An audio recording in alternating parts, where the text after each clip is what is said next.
Oh, what a good boy. All right, so it's Mr. Lucky's lucky day because he gets to be out here while we're working on stuff because there's hopefully not going to be any welding or any torch cutting going on.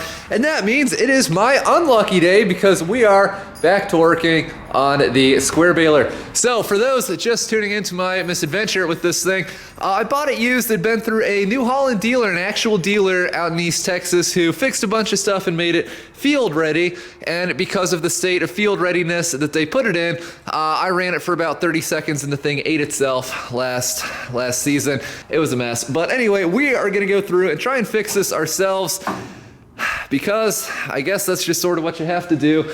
And so I'm not a baler mechanic, obviously. I don't really have a clue what I'm doing right now, but I do have these two manuals. I got this, I think this is an original owner's manual, and then I got a reprint of this service manual for standard knotters and heavy duty knotters, because that seems to be what causes most of the square baler related rage in the world today.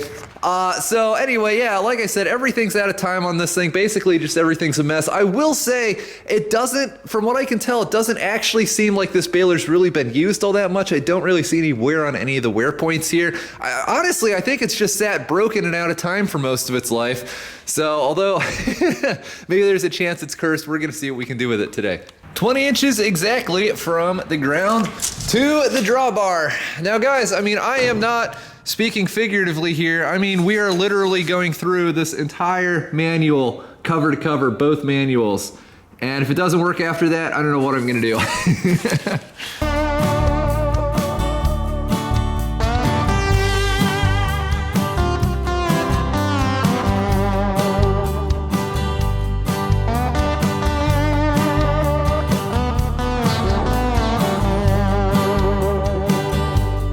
So we found our first parts that really need to be replaced on this. There's these two, I think they call these like track bearings or something along those lines. Basically what this bar does is these teeth come down, it goes like that, and it pushes hay into where it's compacted in that general area. And so this bar is constantly riding up and down on these tracks. And this one, I guess it's fine. It sounded really bad, but I just kind of forced some oil into it with an oil can, and now it rolls quietly and smoothly. So I think that one's probably fine. This one, however, this one is just like pretty much completely locked up in there. In fact, I think on the track, you can even see where it looks like it's been dragging and putting in a lot more wear on that side than the first one is on that side, but I think it is still moving a little bit. Anyway, I decided to order some parts for this online over lunch, so we're gonna have to come back and revisit that. I'm also kind of worried about these feeder fingers because I'm no expert mechanic here, but I'm fairly certain the side of them isn't supposed to be crashing into stuff. We got some odd wear on there. So I believe I found a major problem. There's this thing in here called the plunger, which rams back and forth really fast, and that's what forces the loose hay, which gets sucked up in here and then pushed over by those fingers into a bale, and that's supposed to be fairly tight. And what we have, I'll move this flywheel here.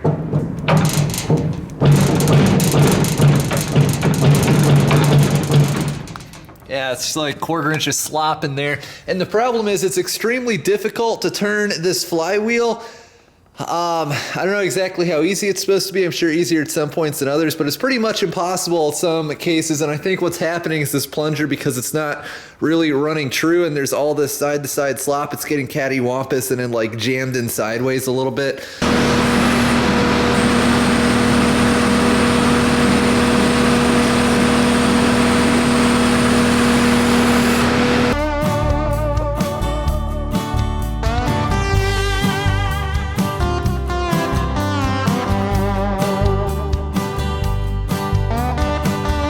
So the plunger, that thing which rams all this hay together, is out, and I've discovered a number of problems with it.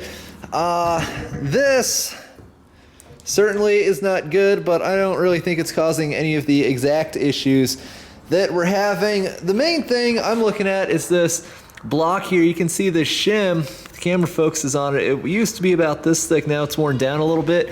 According to my measurements, it's still within like 8/1000ths of an inch of where it's supposed to be, so to speak. They give a range from flush with that bearing down there to 30 thousandths in, and this one's like 38.9 thousandths in.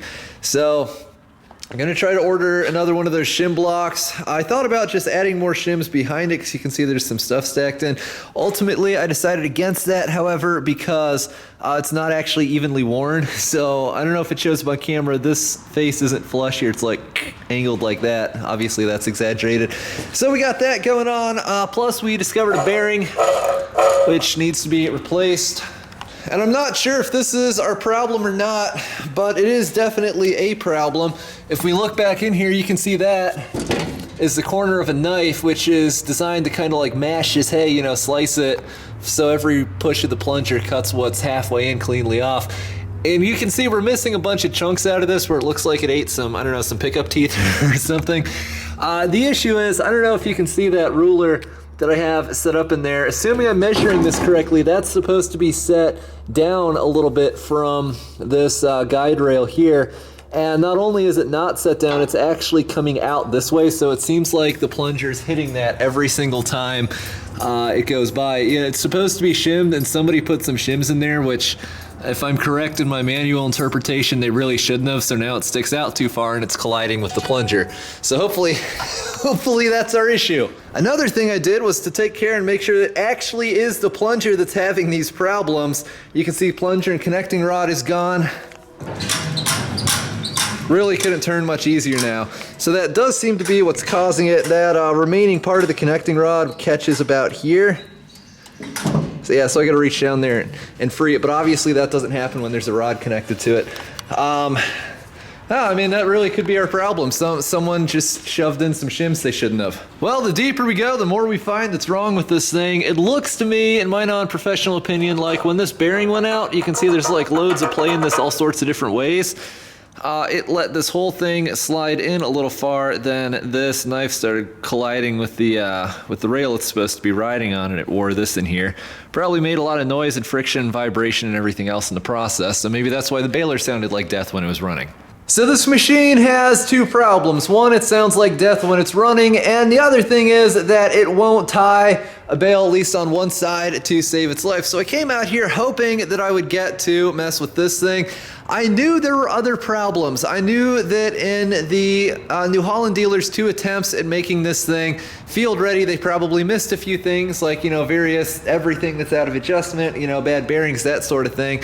But I wasn't really expecting to remove the plunger and open up an entirely new dimension of problems. More bearings, you know, stuff crashing into each other and eating itself inside the machine.